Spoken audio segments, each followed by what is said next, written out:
Hello, my friends out there.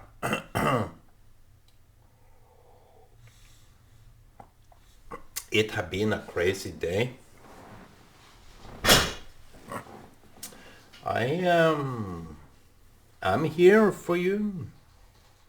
Are we there for each other? I make this juice out of. It's not this. If you can see it, it's not this. That would be red, wouldn't it? But I can mix it with some of this. I don't know what it's called in English. Grenade. Grenade apple grenade. So you can go so far into giving up your own personal space, but it's much needed to have. You see that Jesus went aside. I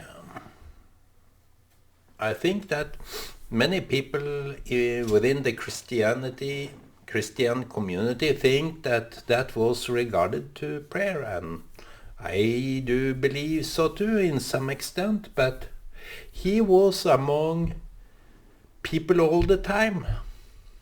He was talking like me, even more so. He were more profound, he were more up to date, he was more insightful, and that's given. It's very important that you keep for yourself. It's always portrayed like he was on his knees and all this kind of stuff.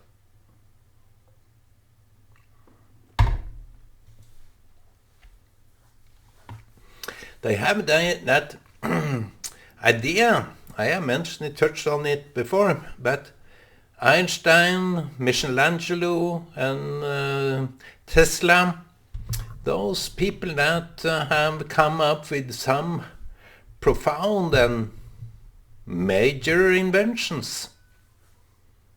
And so did Jesus. Even Muhammad was lost.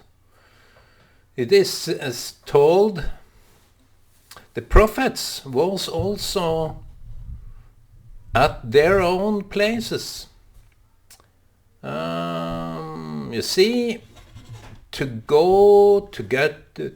be together with people all the time, it makes you corrupted. It's a confusion between who you really are and who they are. And it's also very complicated case that sometimes we are confused by who we really are compared with other people, because we see ourselves as a non-person together with others.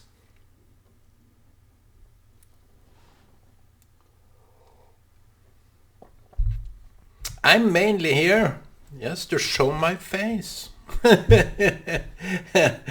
you believe that? I have nothing to show beside a old scrumpy. It's okay, I don't mind if you have some hang-ups on age or looks. You have come to the right place. I will tell you through your innermost belief, conviction that you are wrong. Age is good. Wrinkles are good.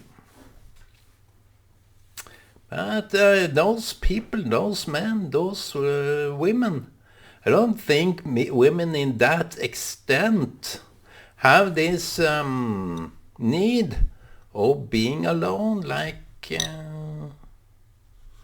I had a girlfriend back the times. She took a smoke and was lost. I think she switched out.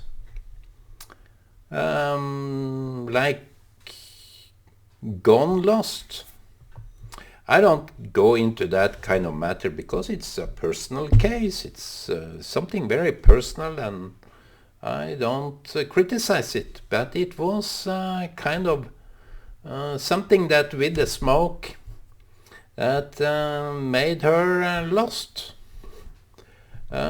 She was so deep into her own space. And people that have come up with some inventions is told that they are they have been lost for ages.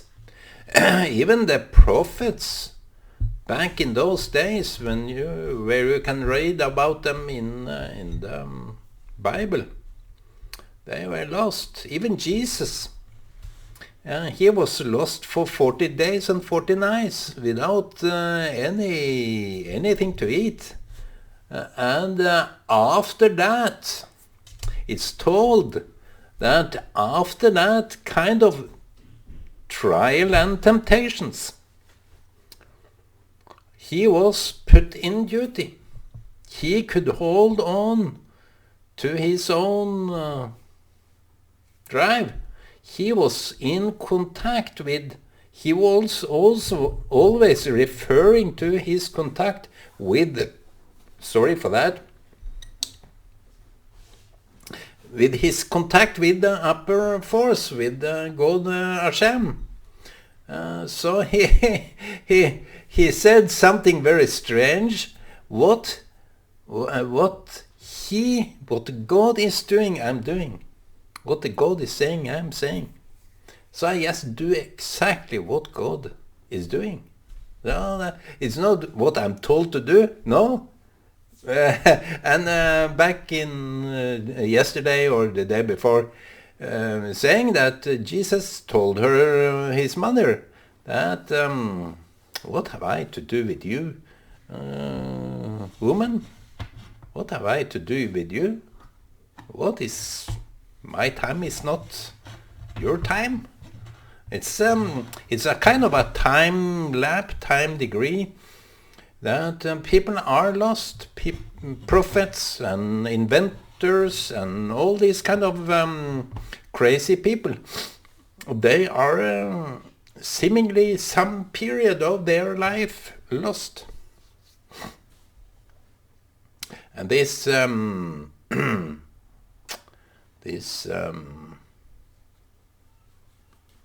rabbi said something about that some prophet back there, it is a gap in time. It's a gap in time. It's not adding up. And this lost, when you are lost,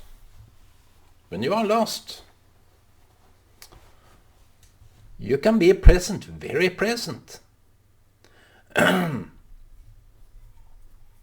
think it's good to prioritize personal time, where you are lost within your own thing.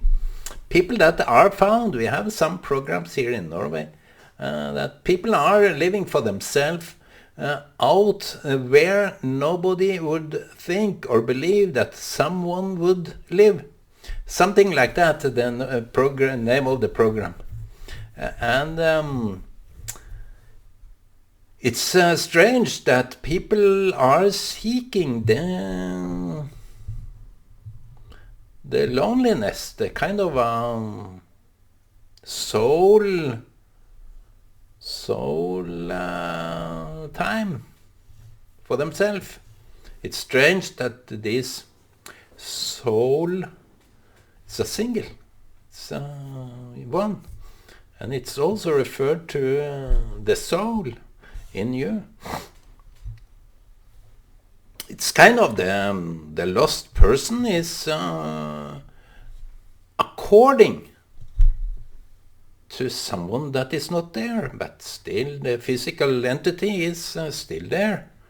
It's kind of bungling Mr. Einstein and this Tesla man. He was kind of lost, and Michelangelo, he did these great inventions and all this kind of stuff. Where did he have that from? And people are are suggesting that some alien took them and have some gave them some deep information, something profound, something that never would be happening to the human mind if they were not in contact with some force out there. And I don't want to dispute everything, but it's kind of strange that we are not. When I'm talking, for example, this talking, I get some information outside where I can't see. I only understand some parts of what I'm saying. I only understand so much that I can expose, and something of a nature that you haven't played out before, like prepared it, or you have been preparing yourself for this kind of speech, that kind of topic, and so on. When you do it out of free air, it's kind of something everybody can do. But maybe it's not so many will believe in themselves, have the self-confidence that make them safe and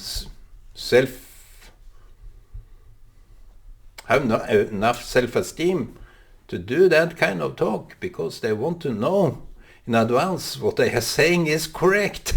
I'm out there. People know that I'm out there, and maybe I got a feedback from a listener that it was inspirational. It's very inspirational, and I thank him for that.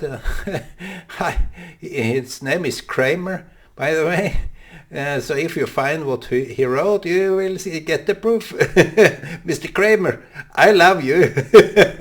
And Mr. Kramer, he's a nice boy. He wanted me to promote myself, but I have no idea about that.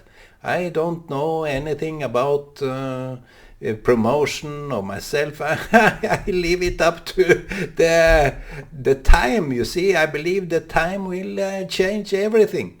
As the time bring also the information or the kind of words that I want to say in this kind of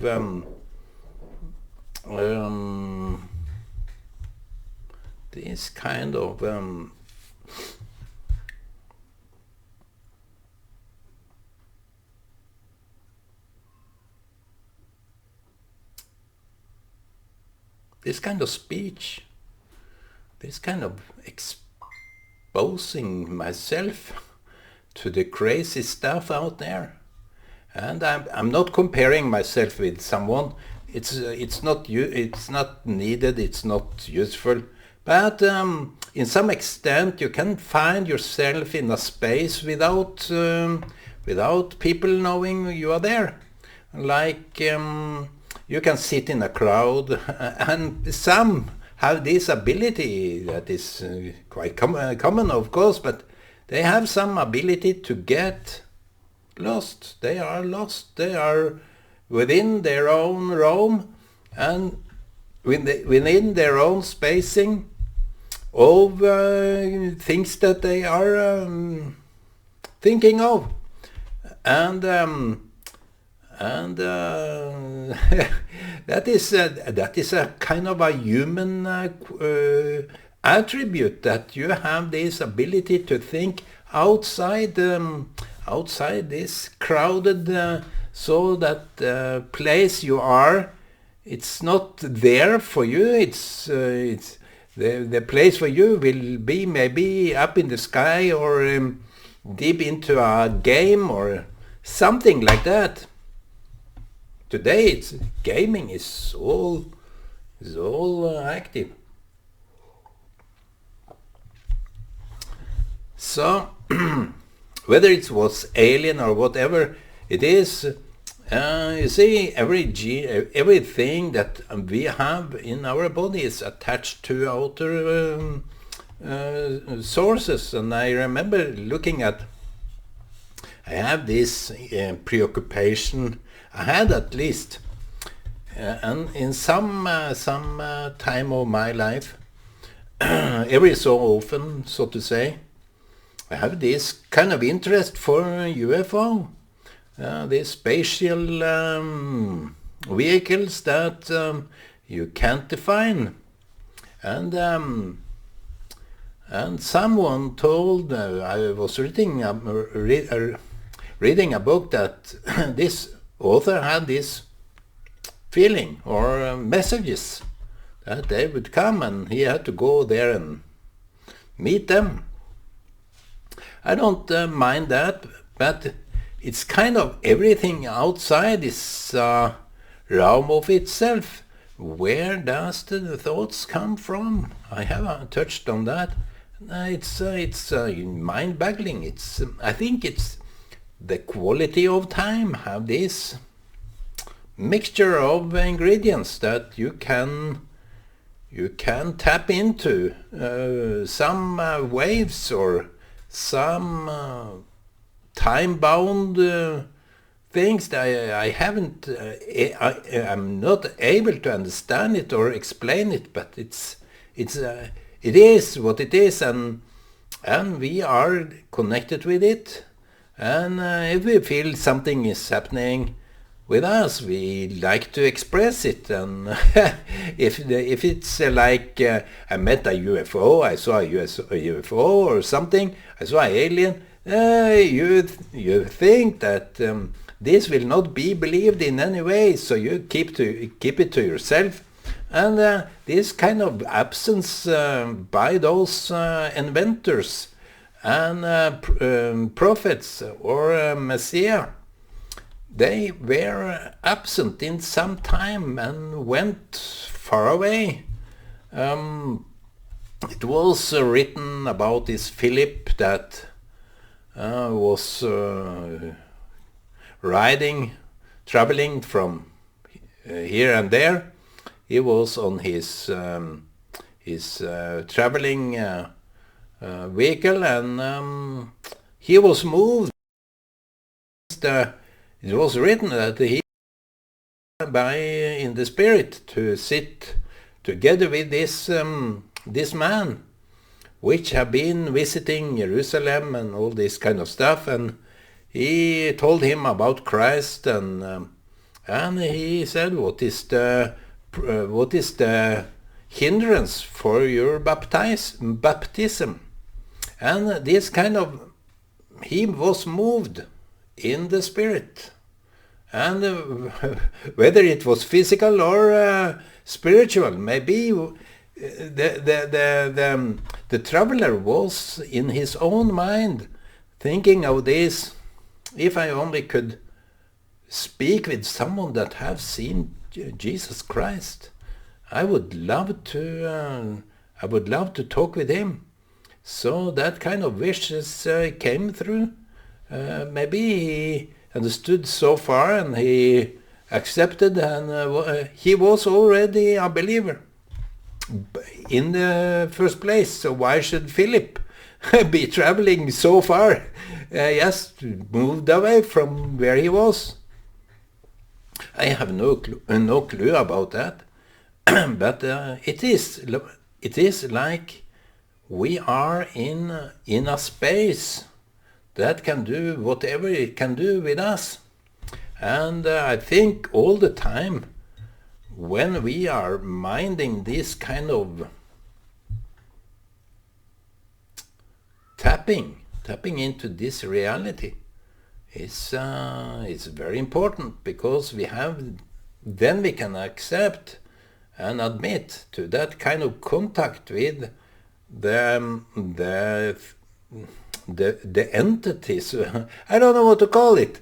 I don't want to call it God or something, because that is it's too fixed. It's too chiseled in stone. That is, I have no proof of that, but it's kind of a proof in itself that we get our thoughts from something outside our own. So you see, that kind of energy, I think that, and I believe wholeheartedly, that is a kind of an energy that we need. It's much needed that we have this time, personal, private time. If you are in a relationship, or if you are married, or in a cooperation, you need your time off. Like Jesus had his time off. You didn't see of any story that some of his disciples or apostles was having their time off. They were talking with themselves, among themselves. And who do you think this is? And all these kind of doubts and things. And I think that some of this wording in the Bible is also some message that you should absolutely be alone with yourself. It's a way to build some confidence, some strength within that you can keep, whether you are together with people or not. I see some changes among my friends and people that I know, changes their personality completely when they are together with other people. It's not a nice sight. It's pretty lame, because they can be nice to me when they are together with me alone, and very polite, very, very respectful, very listening, very observant, very whatever, very. And when they come together with other people, they changed completely. So now, how would I know who they really are? Are they this, or was it that?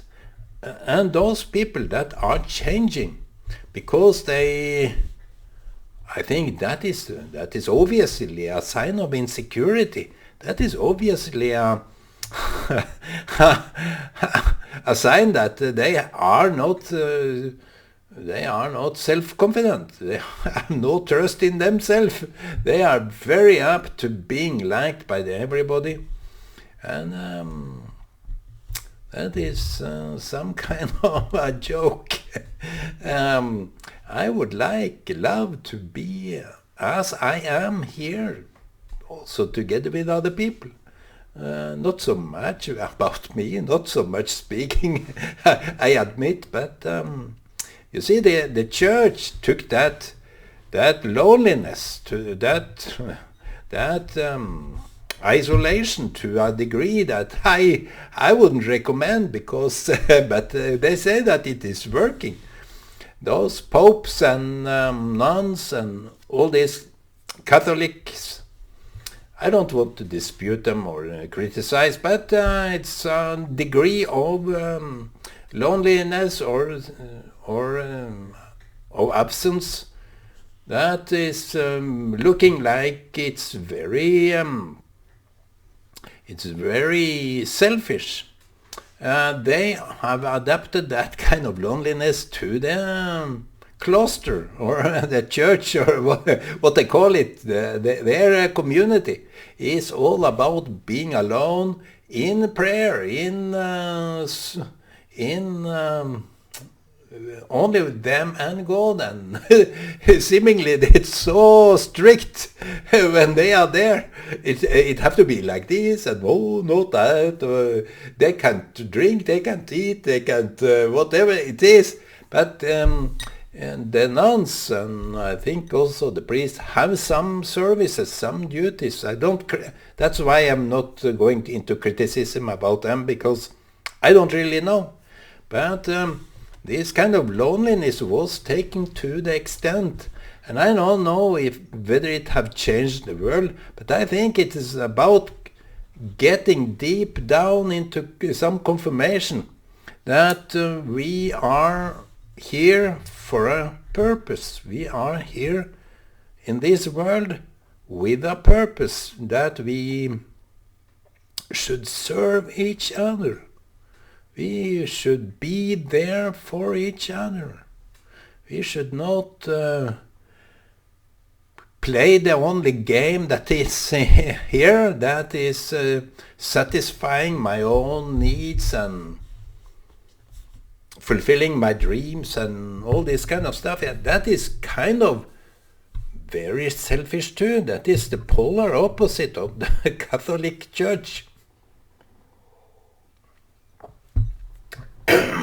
So even today, 2022,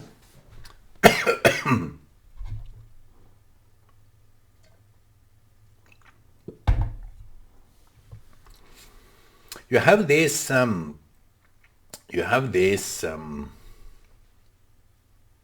nuns, popes, all the degrees, and they told us in the church, Pentecostal church, that before we go to prayer, to the church, to the service, we should be in prayer. And when someone was preaching, it was very important to be in prayer, that something from God was intervening with our service. We can't, as my rabbi told, that the reason why the temple was destroyed was the lack of blessing in advance. So whenever we do what we do, I saw that even a glass of water, he is praying, blessing, baraka, baraka. That is a blessing. Everything should be blessed.